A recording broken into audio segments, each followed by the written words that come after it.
अस्सलाम वालेकुम friends, welcome back to Top Smarties. Drama serial Jafaa. अनदीप की सास ने उसे मेके भेज दिया, लेकिन अनदीप की माँ ने भी उसे फिर से ससुराल जाने का कह दिया। अपने घर नहीं रखना चाहती क्योंकि पहले ही बहुत बदनामी हो चुकी है।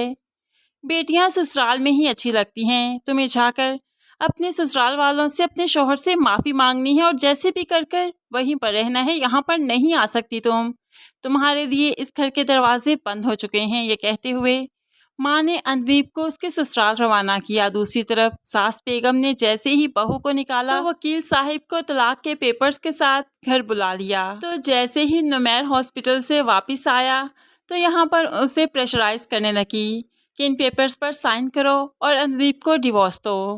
अब नुमैर पेपर्स पर साइन करने ही वाला था कि एन इसी वक्त बैग उठाए अनदीप अपने ससुराल वापस आ जाती है और यहाँ पर आकर सबको अस्सलाम वालेकुम कहती है।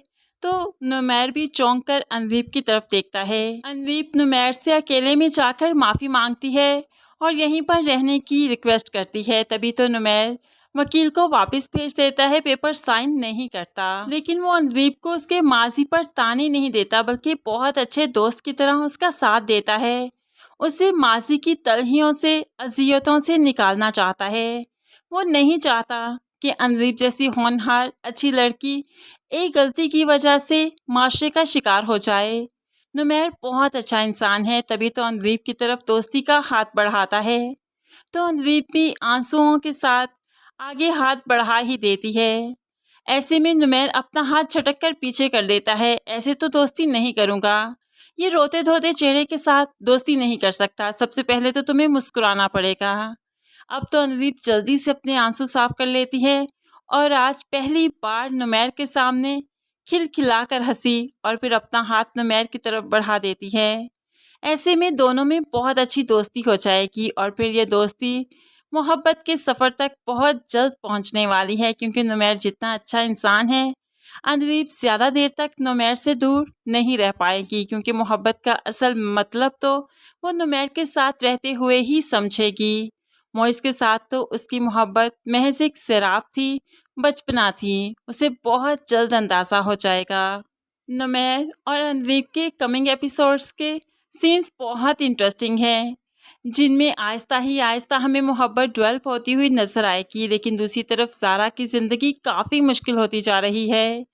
हसन हाइपरटेंशन का मरीज़ है। आहिस्ता ही आहिस्ता ये बातें ज़ारा पर खुलने लगी हैं। आज उसने मजाक में हसन को बुद्धू कह दिया तो हसन को बहुत गुस्सा आया। ये क्या तरीका है शौहर से बात करने का? इतनी इंसल्ट मैं अपनी बर्दाश्त नहीं करूँगा। ज़ारा तो चौंक गई। क्या मतलब? क्या इंसल्ट कर दी मैंने? ये पकड़ो मेरा मोबाइल, डिक्शनरी ओपन करो और देखो इसमें। क्या कोई बुद्धू नहीं कह सकता? क्या मतलब है बुद्धू का? क्या बुराई है इसे कहने में? क्या एक बीवी अपने शौहर को मजाक में बुद्धू भी नहीं बोल सकती? पकड़ो मेरा मोबाइल, देखो डिक्शनरी से, क्या मतलब है इसका? ऐसे में हसन को और गुस्सा आ गया। क्या अब तुम मुझे मतलब समझाओगी? क्या मुझे किसी चीज़ का मतलब नहीं मालूम? उठाकर फ़ोन इसका फेंक देता है और तोड़ देता है। ज़ारा तो शॉक रह गई, इतनी छोटी सी बात पर इसने मेरा फ़ोन तोड़ दिया।